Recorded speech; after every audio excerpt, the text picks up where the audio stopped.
Bonjour et bienvenue dans ce 100%. Aujourd'hui, nous aurons la critique du jeu Pineapple Smash Crew, Temps perdu, Retro & Magic consacré à Laser Shoot Larry. Et tout de suite, c'est les news.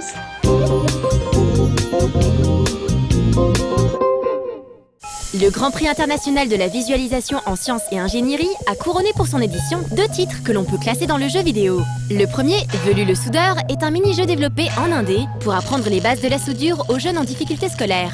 Le jeu, disponible online avec le plugin Unity ou carrément sur Wii, permet d'accéder simplement au concept de la métallurgie de manière ludique et surtout en mettant l'accent sur la dextérité requise.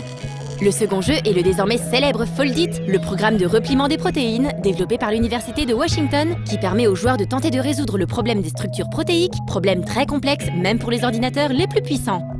Les joueurs ont vite démontré la supériorité de l'homme sur la machine. En 3 semaines, ils ont trouvé la structure tridimensionnelle du virus MPMV qui bloquait les chercheurs depuis plus de 10 ans. Les versions arcade de KOF 13 vont enfin recevoir une mise à jour. SNK Playmore vient en effet d'annoncer qu'une version baptisée Climax devrait bientôt débarquer dans les salles d'arcade. Pour l'instant, peu de détails ont été donnés concernant cette update, mais Climax devrait en théorie apporter tous les changements relatifs à la version console, à savoir nouveaux personnages et rééquilibrage du casting. Une bonne nouvelle pour les accros de King of Fighters, qui ne jurent que par le zéro lag. On rappelle d'ailleurs que KOF 13 sur console a reçu récemment une petite mise à jour, destinée à améliorer le mode online, qui était plutôt chaotique jusqu'à maintenant. Certaines et certains d'entre vous doivent forcément se rappeler du jeu de rôle L'Œil Noir, célèbre en France pour ses livres dont vous êtes le héros. Après la trilogie d'Arcania et Drakensang, un nouveau jeu se prépare sur PC, Les Chaînes de Satinav. Ce coup-ci, il s'agit d'un point and click avec des décors entièrement dessinés à la main et sa sortie est prévue pour mars 2012. Alors que le célèbre shoot'em up R-Type de la société ARM avait déjà bénéficié d'un portage sur Amstrad CPC en 1989, certains fans trouvaient apparemment que l'on pouvait faire mieux. Les fans furieux de Easter Egg se sont donc attelés à la tâche 25 ans après la sortie du jeu en arcade, et en 2012, le résultat est surprenant pour la machine. Attention, il faut un CPC avec 128 kg de RAM pour y jouer.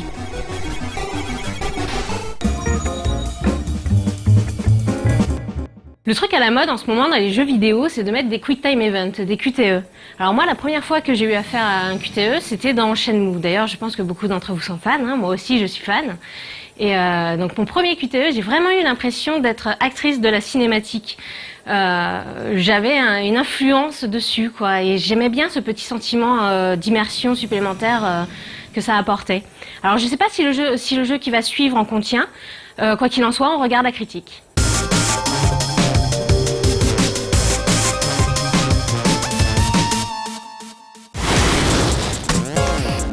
Rich Edwards est un développeur américain indépendant, fan de la bonne époque des Bitmap Brothers et de Team 17.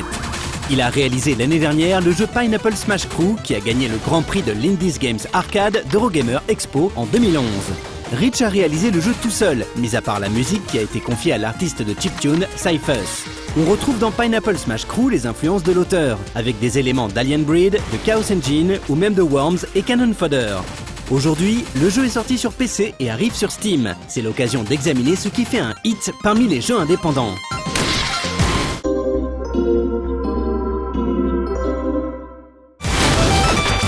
Le mot Pineapple du titre fait bien sûr référence au surnom de la grenade à fragmentation américaine de la Seconde Guerre mondiale.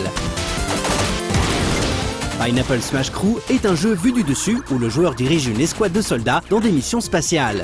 Ces missions, générées aléatoirement, demanderont aux joueurs d'aller neutraliser des monstres aliens ou zombies, de détruire des caisses ou bien de neutraliser des éléments toxiques. Le joueur dirige une équipe de 4 mercenaires qui possèdent chacun leur jauge de vie. Attention, si un des mercenaires meurt pendant une mission, il est perdu à jamais, comme dans les jeux XCOM. Un nouveau venu sera recruté pour la mission suivante et devra repartir du niveau 1. Chaque carte est constituée de plusieurs salles et le joueur devra naviguer jusqu'à son objectif un peu à la manière des anciens Zelda. Bien évidemment, il trouvera sur son chemin des monstres, robots, extraterrestres ou même zombies qui se mettront en travers de sa route.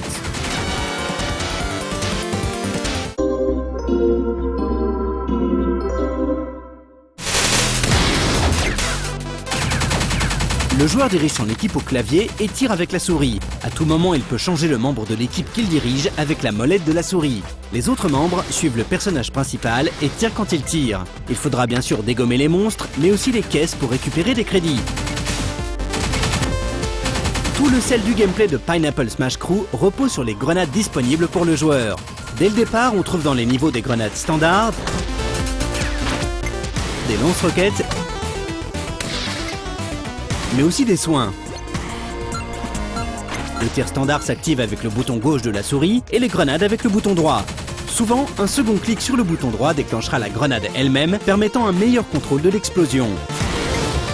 Chacun des membres de l'escouade porte une grenade. Le joueur peut donc accumuler 4 grenades au maximum, et lorsqu'il progresse en niveau, il débloque des types de grenades supplémentaires. Laser, mine, téléporteur, bouclier, etc. Et vous en aurez bien besoin de ces armements, car les ennemis sont coriaces et votre équipe possède la même portée de tir que les monstres. De plus, comme le joueur contrôle un seul membre de son équipe et que les 3 autres le suivent, il est difficile d'éviter correctement les projectiles adverses, sans s'engager dans un circle strafing forcené. Les grenades font donc partie intégrante du gameplay. Il faut sans cesse les utiliser et sans cesse recharger l'arsenal de son équipe en allant en récupérer des nouvelles.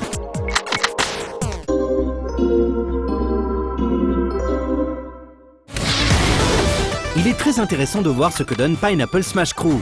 Le développeur du jeu, contraint par ses ressources limitées, s'est clairement focalisé sur un point précis, le combat dans des salles avec des grenades.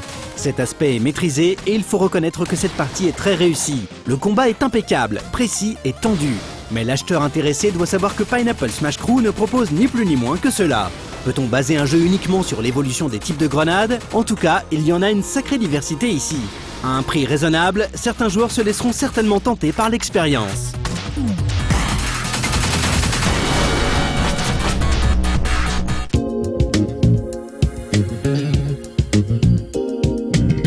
Maintenant, dans les jeux vidéo, on casse tellement de QTE qu'on en vient même à le sortir de son contexte initial qu'est la cinématique, et qu'on le casse carrément dans le gameplay.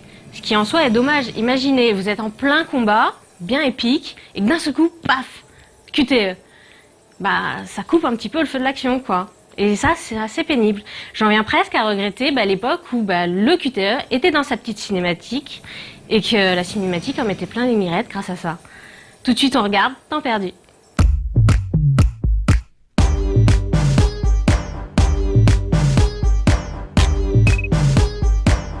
Bonjour, aujourd'hui c'est la Saint-Valentin, sauf rediff, tout ça blabla. Ah bah oui. Mais alors que faire, diront vos instrumentaires? Bienvenue au temps perdu. Oui, aujourd'hui c'est la Saint-Valentin. Alors de deux choses l'une, soit vous ne regardez pas la télévision, et je parle dans le vide, soit vous êtes célibataire. Et ça n'est pas une fatalité, sachez-le. D'une part, il y a les rediffs, bah oui, ça sert aussi à ça. Et d'autre part, il y a votre merveilleux abonnement à No Life Online. Mais bon, vous auriez peut-être mieux fait d'être célibataire. Hein. Ah bah oui, un couple, ça sert pas à grand chose. Surtout lorsque l'on sait ce que certains proposent pour les couples gays ou le mariage mixte, mais je m'égare. De toute façon, être en couple, ça veut dire aimer quelqu'un, et de toute façon, vous n'aimez personne. Enfin, vous je sais pas, mais moi, c'est sûr. Et y compris les 2 tourtereaux de ce puzzle version flash de l'éditeur Plexus. Et un couple, on croit que ça va durer toujours, que ce sont 2 personnes qui fusionnent comme ça, hop, le fameux coup des âmes sœurs, etc. Mais en fait, un couple, il ne faut jamais l'oublier, ça peut splitter. Oui, comme le mec dans Splitman. Et oui, lorsque votre couple doit faire face aux 6 circulaires de la vie, il split. Bon, faut bien l'avouer, dans ce jeu de plateforme vaguement réflexion, c'est utile de se couper en 2. Ça permet de sauter plus haut, plus loin, de pousser des trucs trop lourds si on est tout seul. Mais bon, là n'est pas de problème. L'amour, ça sert à rien. Tiens, par exemple, vous avez déjà essayé de caler un meuble avec des bons sentiments?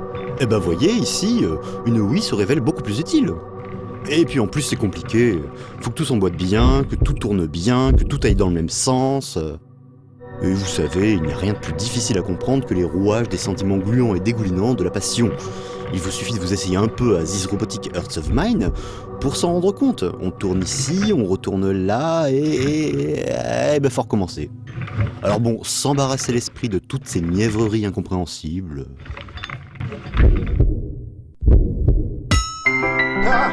Mais, soyons fous, imaginons que tout ça, ça marche. Ok, bon, vous fondez votre famille, mariage, gamin, chien, emprunt, dette, tout ça, etc. Et alors quoi ?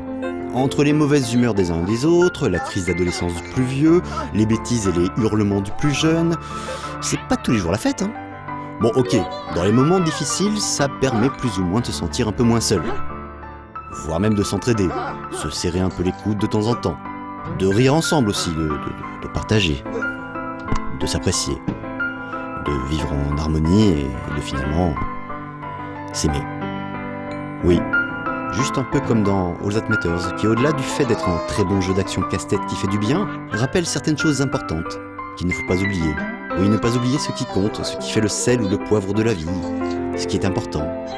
Comme par exemple, pour gagner plus, jouer plus. Bon, d'accord, c'est un peu brutal comme conclusion, mais en même temps, ça change un peu, non ?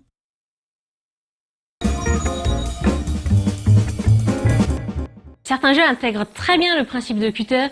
Je pense surtout à God of War, par exemple, qui intègre une scène assez épique dans laquelle Kratos doit écraser les yeux de Poséidon avec ses pouces, et que vous, en tant que joueur, vous êtes en train de faire la même chose sur les 2 sticks analogiques de votre manette. C'est génial, ça, c'est super immersif. Par contre, un exemple un peu moins bon, c'est Bayonetta, pendant lequel il y a des cinématiques intégrant des QTE. Et là, si vous avez le malheur d'être inattentif, paf, game over. C'est hyper punitif, quoi. C'est vraiment dommage.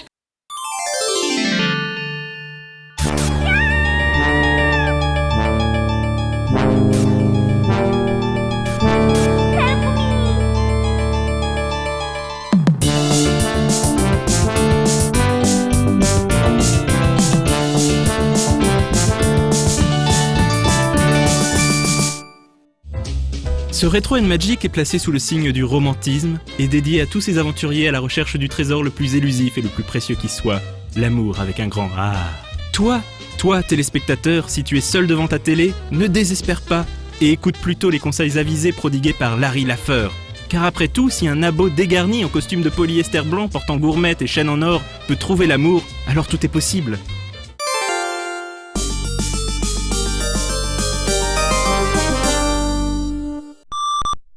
En 1987, en plein boom du jeu d'aventure graphique, Sierra décide de réaliser un remake de son seul jeu d'aventure en mode texte, sorti en 1981, Soft Porn Adventure. C'est le designer et programmeur Al Lowe qui chaperonne le projet de remake de ce titre qui, en son temps, avait marqué les esprits avec sa thématique adulte et mature. Soft Porn mettait en scène un protagoniste anonyme et invisible, mais le remake étant une aventure graphique, Al Lowe dut donner un visage au héros de cette quête coquine. C'est ainsi que naît Larry Laffer, loser magnifique et éternel has-been. Amateur d'allitération en tout genre, Al Lowe décide de nommer le jeu Leisure Suit Larry in the Land of the Lounge Lizards. Dans ce premier épisode de la saga, Larry se rend dans la ville du péché, Lost Wages, en espérant enfin perdre sa virginité. Et oui, à 40 ans, Larry est toujours puceau et compte bien y remédier. Commence ainsi une odyssée nocturne où Larry ira de bar malfamé en casino pouilleux, le tout joué intégralement au clavier, les jeux d'aventure Sierra n'ayant à l'époque pas ouvert leurs draps à la révolution point and click. Le joueur doit donc toujours taper ses actions comme à l'époque des fictions interactives, et Al Lowe avait apporté un soin tout particulier à anticiper les idées tordues des joueurs et à prévoir des réponses spécifiques. Comme dans tous les jeux Sierra de l'époque, il était possible de mourir très souvent, par exemple en essayant de traverser la route, en s'aventurant dans une allée sombre, ou en n'utilisant pas de préservatif avant de visiter une prostituée. C'en serait presque éducatif. Si Leisure Suit Larry suit un déroulement très similaire à celui de Soft Porn, Al Lowe s'est véritablement approprié le jeu, et son humour unique transparaît tout au long du titre, notamment au travers des commentaires caustiques du narrateur. Petite note amusante, le jeu commençait avec un questionnaire supposé détecter les enfants qui tenteraient de lancer le jeu en douce. Mais la plupart des questions sont tellement ancrées dans les années 80 et la culture purement américaine qu'il est quasi impossible d'y répondre aujourd'hui sans chercher une anti-sèche sur le net.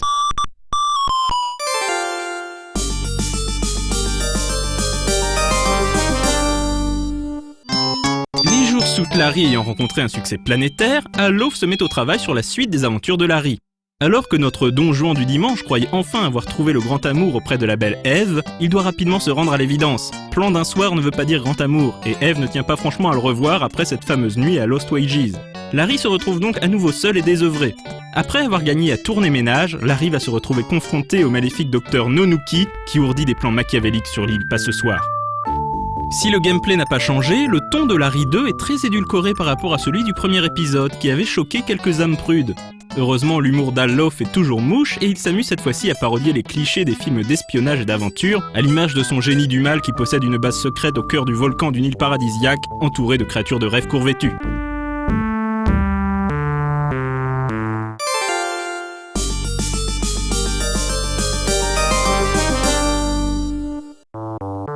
Larry a définitivement la poisse. Marié à la belle Kalalao, une sublime vainée de l'île Passe-Soir, notre aventurier de l'amour pensait couler des jours heureux sur l'île tropicale. Mais voilà, les bonnes choses ne durent jamais éternellement. Non seulement Passe-Soir connaît une phase d'urbanisation aussi sauvage que rapide, mais en plus Larry se fait à nouveau jeter, son épouse le quittant pour une femme. Histoire d'enfoncer le clou, le patron de Larry, qui n'est autre que son beau-père, le flanque à la porte dans la foulée. Qu'à cela ne tienne, malgré ce petit coup de mou, le laffeur s'endurcit rapidement et repart en chasse. À certains moments du jeu, le joueur pourra se glisser dans la peau de Patty la Passion, une jolie pianiste qui pourrait bien être celle que Larry attendait. Al Lowe avait imaginé Larry 3 comme la conclusion de la saga. Lorsque Sierra décide de relancer la série quelques années plus tard, plutôt que d'expliquer comment Larry s'est à nouveau retrouvé célibataire, Al Lowe prendra le parti de nommer le nouvel épisode Leisure Suit Larry 5, comme s'il y avait eu un épisode 4 entre les deux. Cet épisode 4 fictif fera l'objet de multiples blagues et références dans les jeux vidéo Sierra.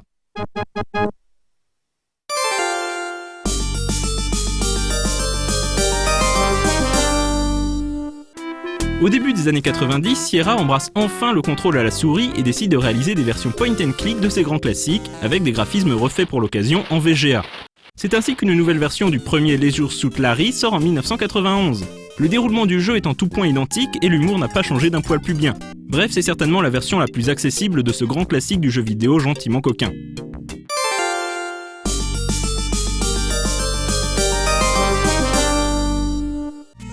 En 1991 toujours, sort Leisure Suit Larry 5, qui comme on l'a vu se déroule après un hypothétique 4e épisode. Larry et Patty, bien que séparés, sont à nouveau les protagonistes du jeu, et la narration alterne toujours entre le pro du polyester et la plantureuse pianiste. Larry est responsable de la bandothèque d'une maison de production spécialiste en télépoubelles. Son physique disgracieux lui vaut d'être sélectionné pour auditionner 3 jeunes femmes pour un futur show télé. L'idée des studios étant de trouver la pire nymphomane d'Amérique capable d'être attirée par un type comme Larry, ce qui ne manquera pas d'enflammer les fantasmes du téléspectateur moyen pas tellement plus gâté par la nature. Sans le savoir, Larry est en fait un pion dans le plan du maléfique Mr. Big, un mafieux qui cherche à redresser le marché du porno en inondant les ondes de télétrash et de rap vulgaire. De son côté, la belle Patty est recrutée par le FBI pour s'infiltrer chez les mafieux et enquêter sur les manigances de Big. Entièrement joué à la souris, Larry 5 marque un tournant important pour les jeux d'aventure Sierra, car c'est la première fois qu'il est impossible de mourir dans un jeu de l'éditeur. Il est toutefois considéré comme l'un des épisodes les moins réussis de la série. On sent qu'Al Lowe travaille sur commande et n'était pas très inspiré.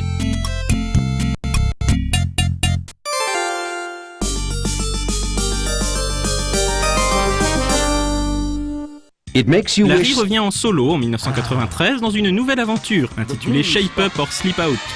Le principe est toujours le même, conquérir une série de séduisantes demoiselles, chacune donnant à Larry un objet nécessaire pour atteindre la babe finale, en espérant que cette fois, ce soit la bonne. Dans Leisure Suit Larry 6, ce ne sont pas moins de 9 gentes dames que Larry devra séduire, sachant qu'évidemment rien ne se passe jamais comme notre nabo machoman l'aurait espéré. Et oui, loser un jour, loser toujours. Cette fois-ci, Larry participe au show télévisé Étalon et gagne un séjour au centre de remise en forme la Costa Lotta, évidemment peuplé d'affolantes jeunes femmes en manque d'affection. Au fond, si l'on peut reprocher quelque chose à Larry 6, c'est de tomber dans la routine. Plus réussi que l'épisode précédent, Larry 6 est d'abord sorti en version disquette et en VGA, avant de ressortir en CD-ROM dans une version au graphisme en SVGA et au dialogue intégralement doublé.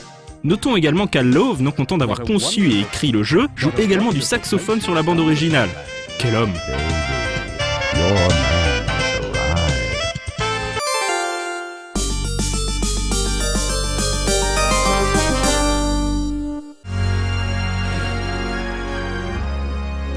Passer une nuit avec toi laisse largement le temps de réfléchir. Je ne crois pas à cette connerie de philosophie New Age. Ce qui compte vraiment, c'est l'argent. Comme d'habitude, le bonheur de Larry n'aura pas duré. On le retrouve menotté à un lit en feu dans la plus haute chambre de la Costa Lotta. Après en avoir échappé de justesse, Larry trouve un billet pour participer à la croisière de la plantureuse capitaine Belle Cuisse. L'affaire. Je suis le capitaine Belle-Cuisse. À bord du luxueux paquebot, un concours est organisé, le gagnant obtenant l'honneur de partager le lit du capitaine pendant une semaine. Évidemment, Larry ne saurait laisser passer une occasion pareille, et ce sera aux joueurs de trouver comment remporter les différentes épreuves. C'est que l'ami Larry vire un peu au vieux cochon au fil des épisodes, et le romantisme dans tout ça. Voulez-vous que je vous enduise le dos d'écran solaire au tapis? Non, je viens juste d'en appliquer. Dommage que vous n'arriviez que maintenant. J'ai eu du mal à m'en mettre sur le milieu du dos. Les jours shoot Larry 7 reprend la formule de Larry 6, unité de lieu et multitude de filles. Dis-moi, c'est un livre de bibliothèque dans ta poche?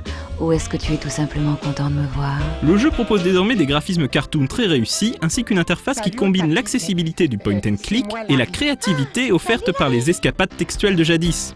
En effet, il est possible à tout moment de taper n'importe quelle action, ce qui génère parfois des résultats surprenants. Tu aimes la bonne saucisse, n'est-ce pas Larry? De nombreux mini-jeux sont également présents, à commencer par Où est Vibro, qui consiste à chercher dans les décors la présence de... enfin vous avez compris. Particulièrement drôle et très fun, Love for Sale est à classer parmi les meilleurs épisodes de Larry et très probablement l'un des meilleurs jeux d'aventure Sierra.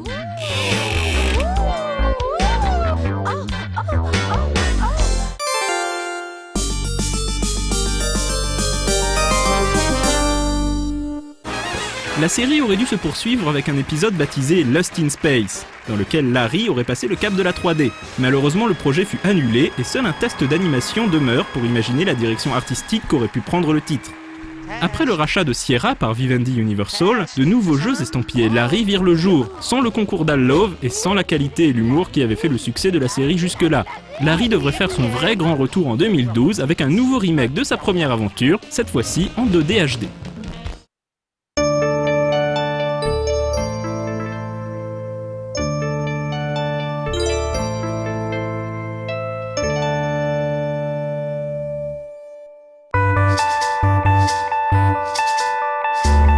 Maintenant, je regrette que dans les jeux vidéo, on classe du QTE pour tout et n'importe quoi. L'effet de surprise qu'on a eu avec Shenmue est passé. Maintenant, il faut passer à autre chose, quoi, trouver de nouvelles idées. D'ailleurs, pour revenir sur Shenmue, Shenmue n'est pas le premier à avoir utilisé le principe. Il y avait déjà Dragon's Lair qui le faisait avant. C'est juste qu'avec Shenmue, on a commencé à utiliser le terme et d'ailleurs, la technique s'est popularisée. Donc, bon, il y aurait beaucoup de choses encore à dire sur les QTE et n'hésitez pas à venir en discuter sur le forum et puis je vous dis à la prochaine. 今僕はどうすりゃいい君はもう